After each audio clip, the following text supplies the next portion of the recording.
Hello, hello. I am so excited to welcome Christen Phillips of I See Star Quilting over to the Bloom and Grow Show. How are you doing today, Kristen? I'm doing great. It's gorgeous weather today here. Yes, like we're all craving some more spring, right? Like we're getting those little tastes of it. Yes, yes, yes. Every day, every day. Well, Kristen, I'm so excited. I mean, I've known you for quite some time. You have been a member of the Blooming Business Inner Circle for many years, and then more recently, the Coterie Mastermind. And so I've been along as part of your journey, and it's been fun to have a front row seat to it all. But I'd love for you to share a little bit about your business and what you do and who you serve so our audience can get to know you. Okay. Well, it all started back in 2019 when I started a blog on modern quilting, and it has grown absolutely leaps and bounds from there. The basis of my business is I teach people how to quilt, and it's mostly women that I target. So I'm also helping with the all the underlying stuff that comes with that, making sure that you're taking time for yourself, teaching them that it's okay to spend that time on themselves, as well as growing their confidence in the skills, their creativity, learning how to make a quilt, because there's a whole lot of steps that are involved in that, giving them the resources, the tutorials. I have a YouTube channel that teaches a whole lot of that. And then more recently, I've opened it up into in-person events, which is the retreats that I host. So there's no little sentence for that, but it keeps growing, and I keep Yeah. getting all of these ideas that are coming to me. So the basis of it is modern quilting, but it goes so much deeper than that. It's more on women and connection and creativity.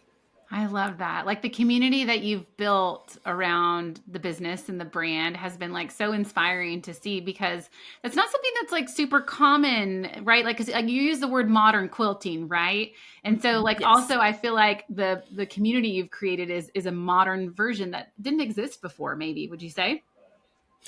Oh yeah, it's kind of hard to find. So I've also kind of had to reinvent the wheel on my own several times, because I don't have another example to really go off of. But modern quilting is more, it's still quilting. It's all still the same steps, but it's more like I could go buy a $20 throw from Target, but instead I'm going to make something that is completely unique and is a treasure that I can pass down to my family for, generations, or however long it lasts in the world. As long as it outlasts me, I'm okay Yes. with it.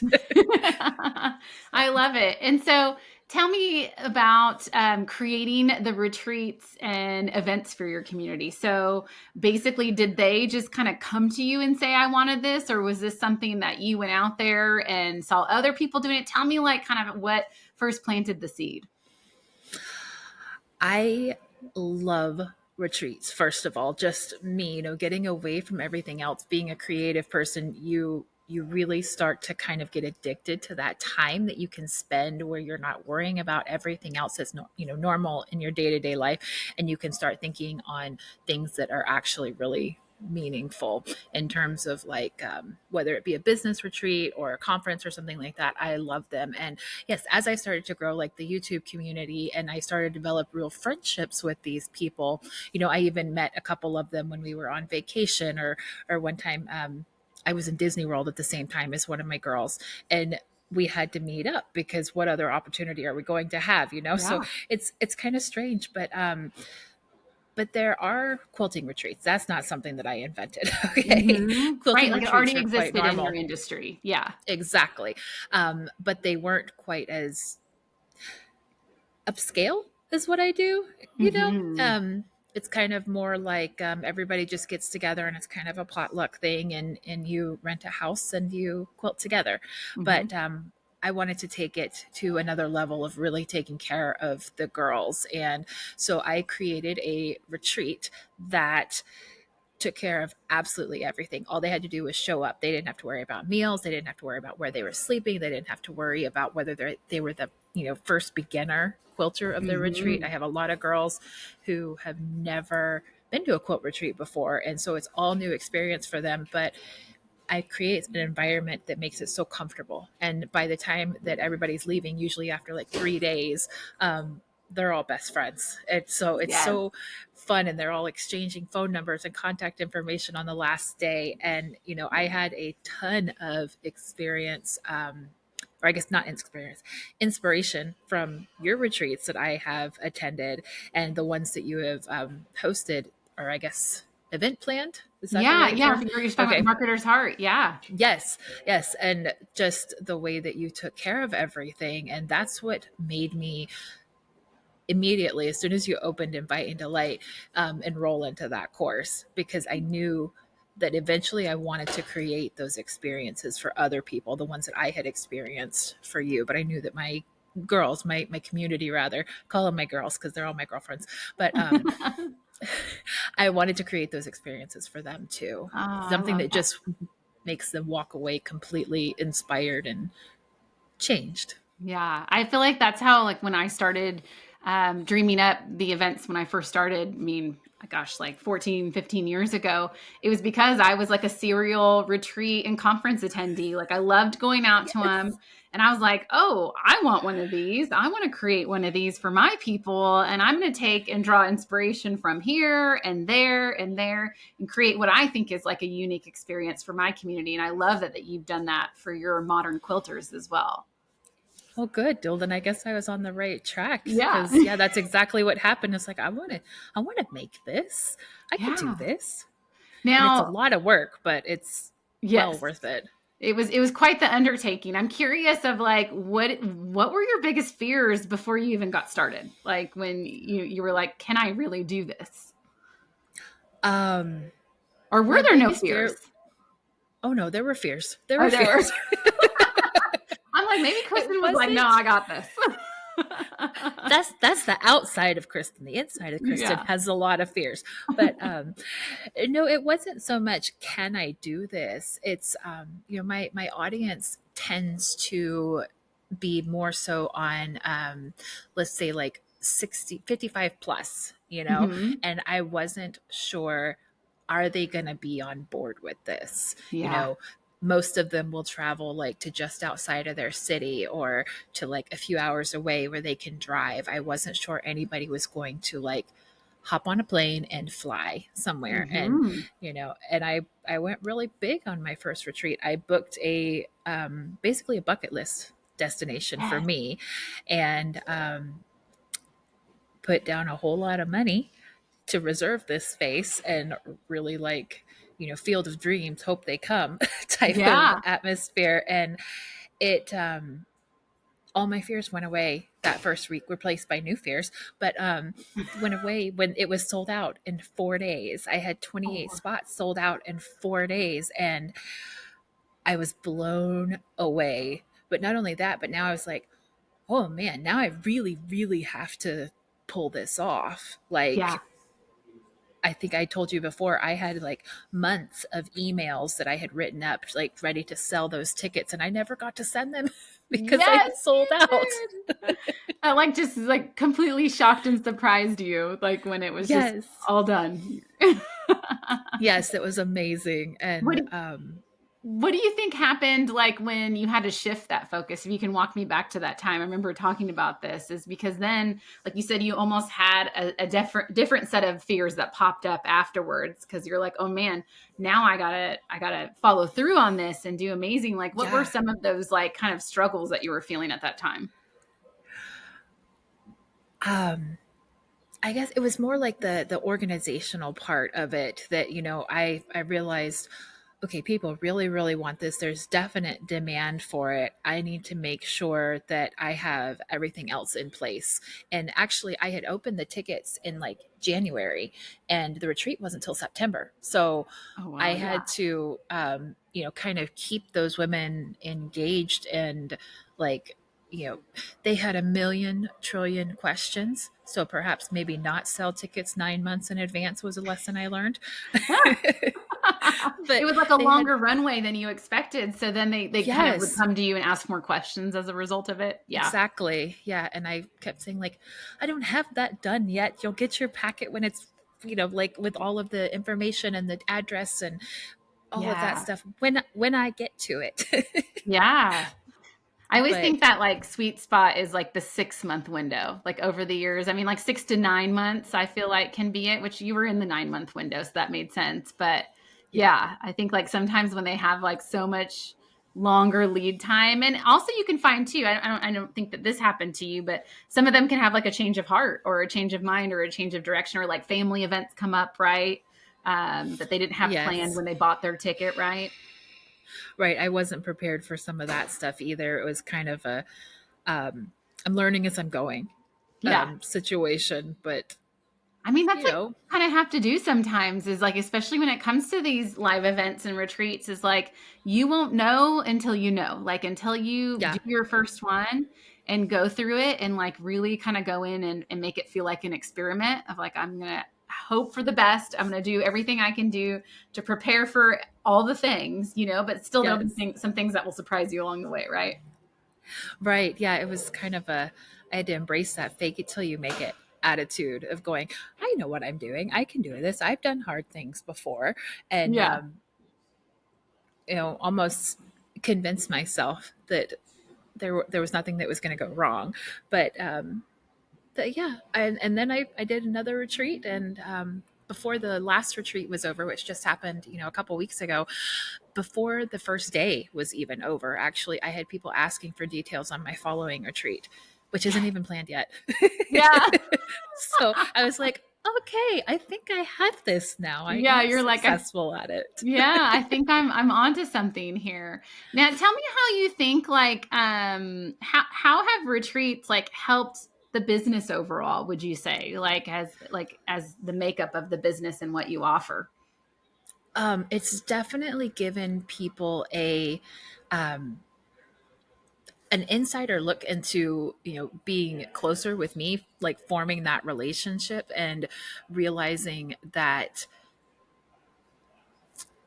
So there's this stigma in the quilting community that people call the quilt police, and they're the ones that come in and they judge whether or not your quilt is perfect or not, whether or not you've done a good job, like you would, like if you're a quilt judge, in a show, right? Yeah. And people get really afraid of that, and it can also get really clicky. Women's groups can sometimes get really Yeah. clicky, and there's not enough room for everybody and all of that. Well, that's not how I do it.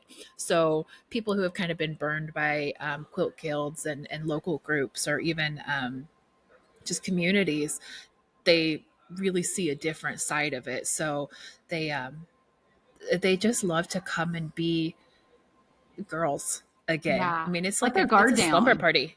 Yes, Yeah. yes, and so that's just kind of opened up.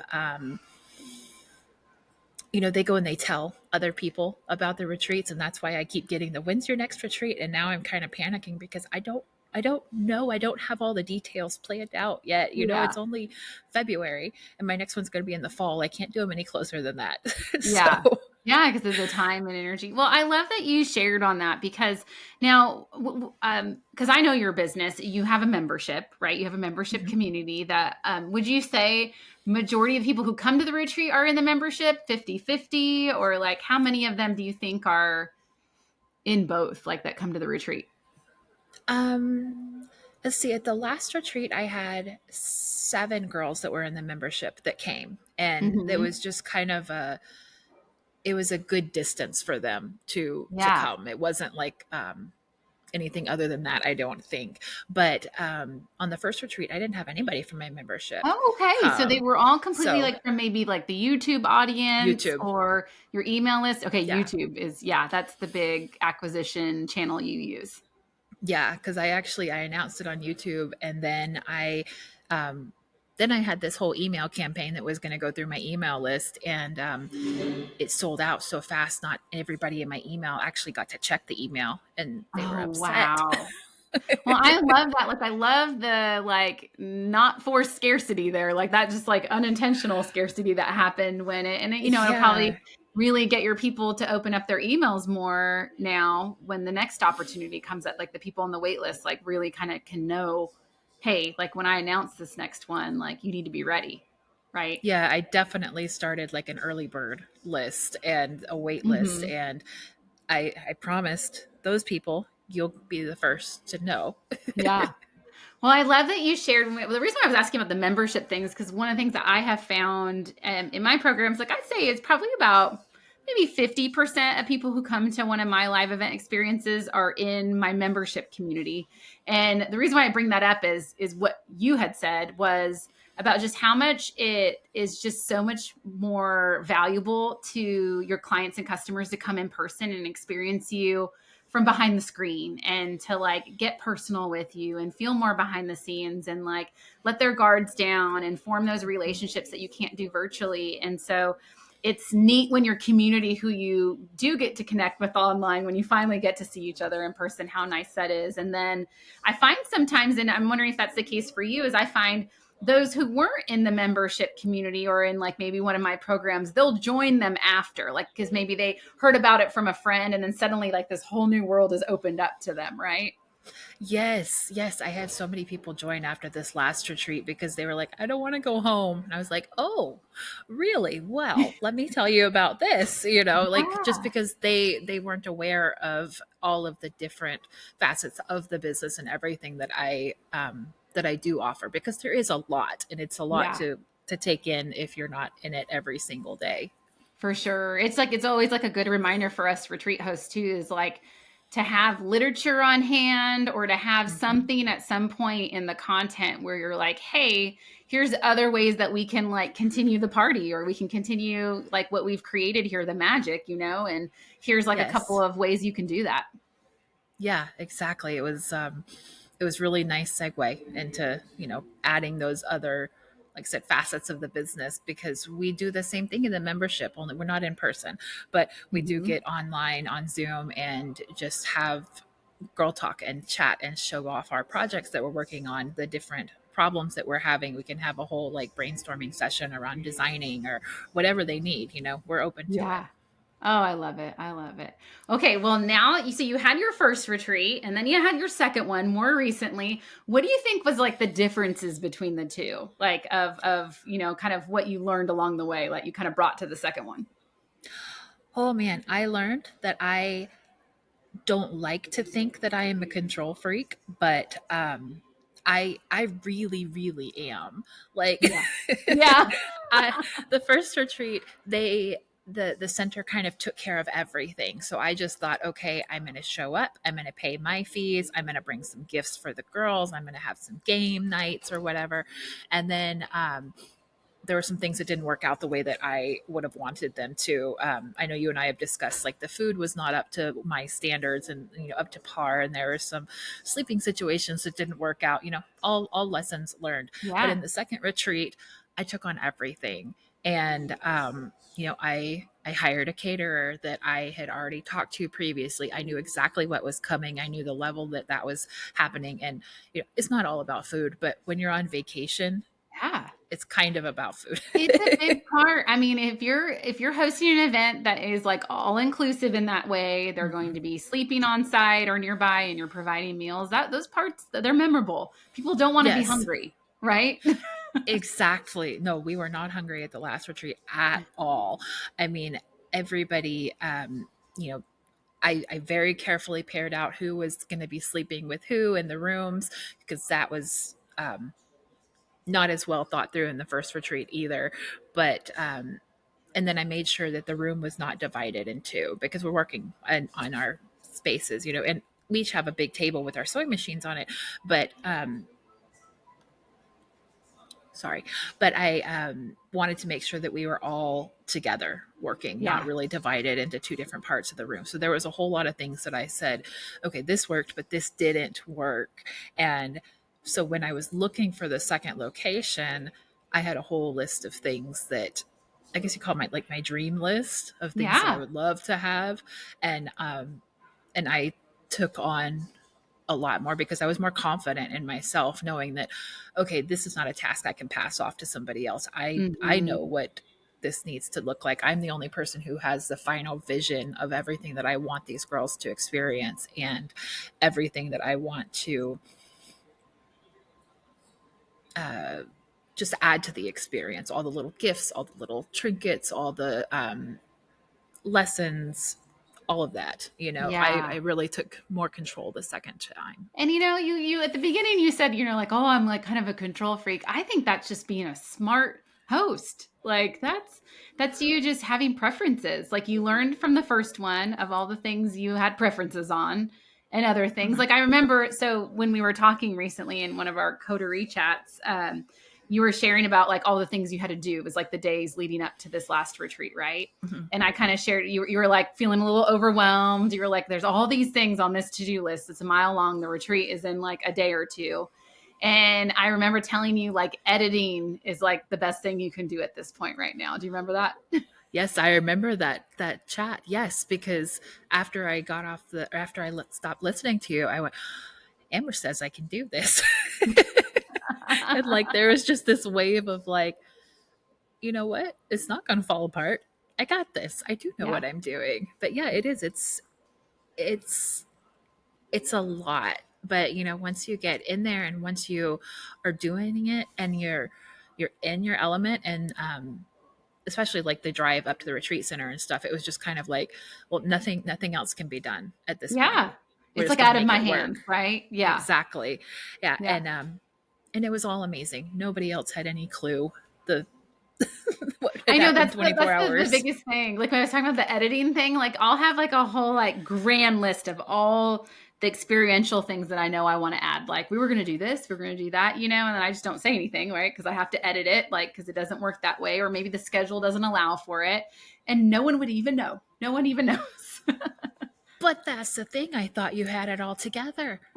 But like, because all of your retreats run so smoothly, but you know, the seeing the other side of it, and we've walked through this in Invite and Delight too, like just kind of getting the backstory of what's happening behind the scenes makes me feel so much more comfortable and not like Mhm. I don't know what I'm doing. I don't have it all together. That part's normal. It's just people don't see that, you Mm-hmm. know? Oh, I'm glad that you found that. So you're kind Mm-hmm. of like when we do. So Kristen's talking about Invite and Delight, which is my retreat planning course that's going to be opening doors soon.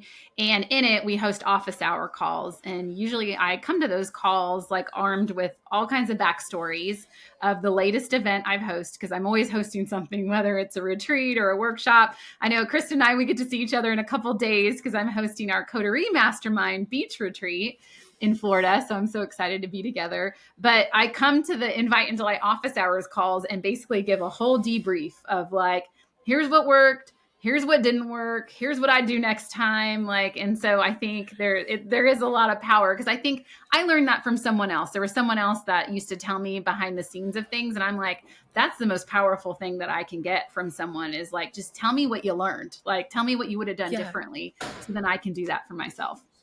And that's the whole thing with even with like the blooming business inner circle too is I think I put up a post yesterday looking for like custom printed tote bags, you know, Yeah. like I don't have to do this all by myself. Yes. And yeah, it's amazing when you find that group. And I feel like my girls feel that same energy, that same like connection, and like they're not by themselves. And so just that community aspect to any business is irreplaceable. Yeah, like the impact now you're making in your business since you added retreats is like just taking it to another level.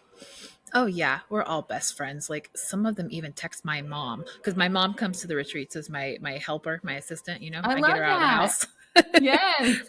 and so she's doing all the behind the scenes stuff and keeping me on track and making sure that I'm like, you know, um, not about to lose my voice because I just about did on the last retreat, and that's not a good thing. but No. but yeah, so some of them are actually like texting with my mom now, which cracks me up. So, you Oh my know, goodness. That reminds me like of involving family. So my husband will sometimes deliver event supplies to Inspired Retreat. Sometimes he will, because he'll be available and I can pay him as an independent contractor, then rather than paying the delivery fee of the event company, because we have a large oh truck, so we can move. There you go. There's a little tip. So like I yeah, can pay $1,000 to an event planning company, or I can pay, 400 to my husband as an independent contractor, and he can take my stuff for me. So like I've used him for that, as he's got his own little business as my little supply delivery guy.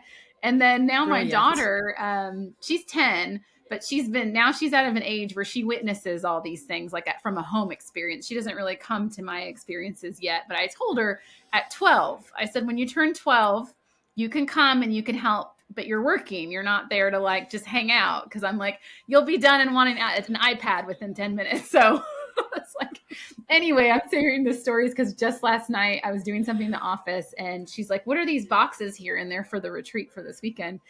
And she's like, oh, can I have one? Like if there's any left over. And she's like, can I please come to this one? I'm like, nope, when you're 12, you can come, but you're working and you're going to help. And she's like, I can't wait to get paid. So anyway, it's just fun how you can bring in your family in small ways. We'll see.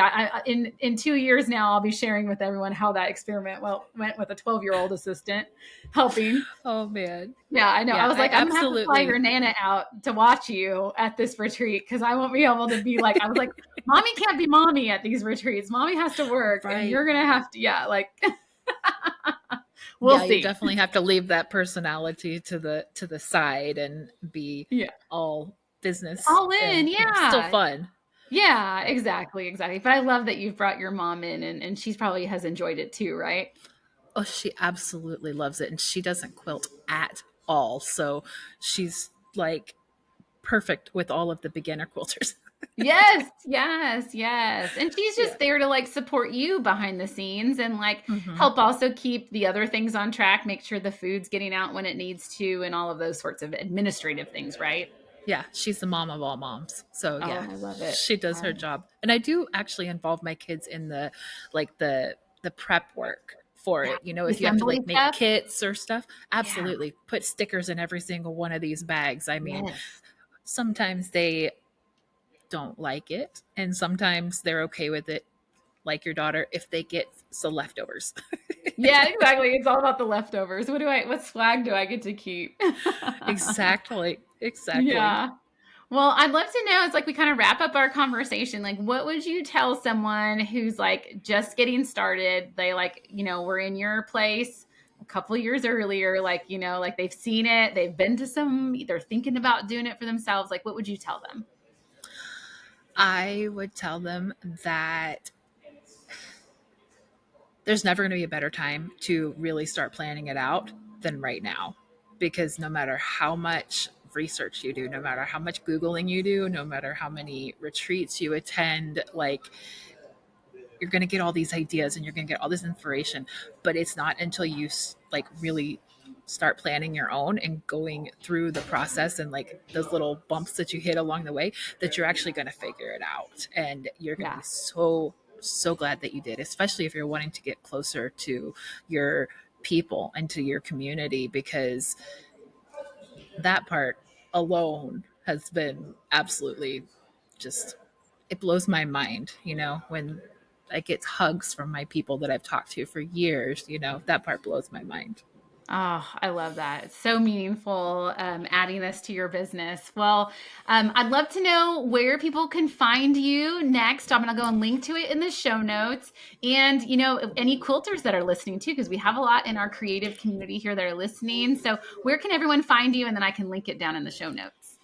So my website is iseestarsquilting.com and it's SEE, like your eyes. I See Stars Quilting, all one word. And then it's the same thing on YouTube, and Instagram is a little bit different, but I can send you that link. It's actually, Instagram is a little bit more towards one of my other offers, which is long arm quilting services. So the finishing Okay. part of quilting, and that's kind of where I keep that little bubble is over on Yeah. Instagram. But YouTube is probably the best, easiest place to find me on. Same thing, I See Stars Awesome. Quilting. And look for Awesome. And they pink, can hot pink. hot pink. I love it. And then they can find Yeah. out about your next retreat because I know everyone's asking, so they can go and check that out. Yes. Yeah, Yes. fall of 2024. And I'm really hoping this weekend I can sit down and really plan out that retreat and Yeah. get some Ideas for headway that. on that. Yeah, I Yes. can't wait to do that. Yeah, we're just a couple days from our Coterie Mastermind retreat. Well, awesome. So Thank you, excited. Kristen, so much for hanging out with us today. And I am just cheering you on as always. I love getting the front row seat, so I can't wait to see what you do next. Yes, thank you so much, Amber. I've enjoyed this. Yay.